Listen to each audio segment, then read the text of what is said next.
Well, it's definitely good to get back to work out there today. It's a great opportunity for a lot of players on our team to learn, grow, and improve with these practices that we have for this game. But the same message is, pay attention to detail, focus on doing the little things right.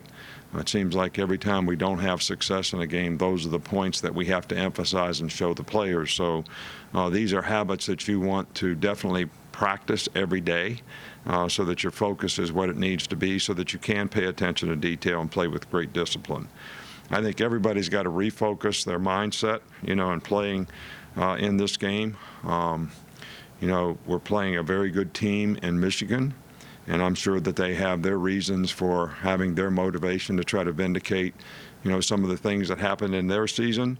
And I also think that, we have a lot of reasons to, want to play well, to, sort of indicate some of the disappointments that we've had in our season.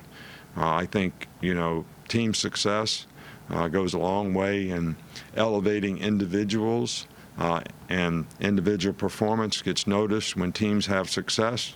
And I think, every player needs to know that he can create value for himself by playing well in this game, whether it's his future at Alabama or his future because this is the last time he'll play here. I'd like to congratulate 15 guys that graduated on Saturday, which brings to 23 guys, that have graduated in this class. To this point, we've had 150 graduates in the last 6 years, which is, I think, something that ranks very high nationally in terms of guys finishing their degree in 3.5 years or better. We have 2 players who have made the choice not to play in the game, Terrell Lewis and Trayvon Diggs. And every guy's got choice and decision to make, and we certainly respect and understand their decision and wish them well in what they choose to do. DJ Dale has not responded, very well to treatment and medications to, try to get him in a position where he might be able to play in this game. So he is doubtful, and we're going to, explore other protocols and try to get him better. Just a couple of more injury updates. We saw Miller Forstall and Trey Sanders at practice today. Just how close are those guys to being able to play in the game? Well, I think Miller Forstall probably has a good chance to be able to come back and play in the game. This depends on how he responds to the activity and the contact. Trey Sanders is, been cleared to do on-the-field work, but we do not feel that he's probably a guy that's going to be ready to play in the game. So.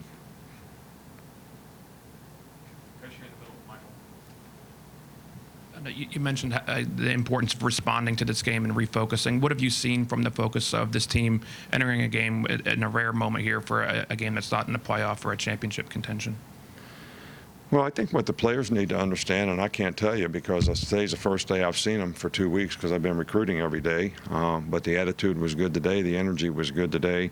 But I can't tell you. I can just tell you the last 2 times that we've been in this situation, whether it was to play Utah or to play Oklahoma, the other team sure had more to prove in the game than we did, and the results certainly showed it. So hopefully we can learn something from those experiences as well. Coach, will you have any, depending on what happens Wednesday, any early entrant players who will be eligible to practice, or is it just the squad that's I don't understand the question, nor can I hear the question. Any early entries, freshmen who'll come in who'll participate in bowl practice? We may have someone later in the week, but until they sign on Wednesday, I guess we won't have any comments on that. Okay, Coach, we got Tony here, unless there's a follow-up, that'll be it. What have you seen from the leaders on your team, and how have they responded to this bowl game, and just the overall feel of the team heading into this bowl game? Well, today's the first day I've seen them. But has there been any kind of, even in the aftermath of the Iron Bowl, have you seen? Well, I don't think anybody's happy with the Iron Bowl. I think everybody's really disappointed. The only way that, it's okay to be disappointed. But I believe in the team. I believe in the players. I believe in the leadership on the team.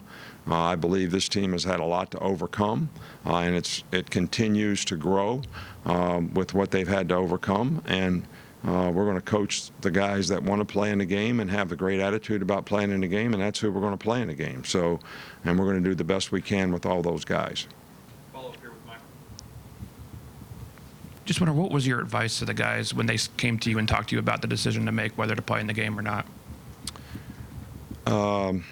Well, look, I try to get guys to make business decisions about what they're going to do, and I kind of get it if you're a high first-round draft pick. The money versus how you can protect yourself and insure yourself, may make a business decision that says the risk is not worth the reward of playing in the game. But if you're not in that position, then you have an opportunity to showcase your talents and try to impress people with, how you play in the game. And that's pretty much what I told, those guys, and it's, their choice. And